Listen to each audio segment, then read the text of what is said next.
To ask for help and support when we need it is not a sign of weakness, it is a sign of wisdom.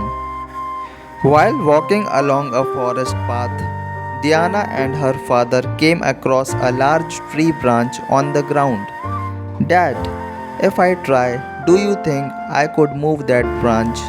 I am sure you can if you use all your strength. Diana tried her best to lift the branch, but she couldn't move it.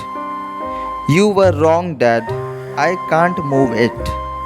The disappointment was evident in the little girl's voice.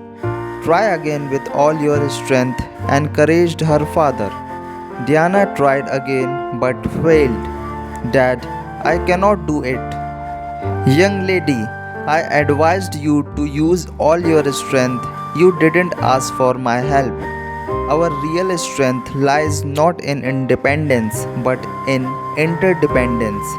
To ask for help when in need is not a sign of weakness but a sign of wisdom.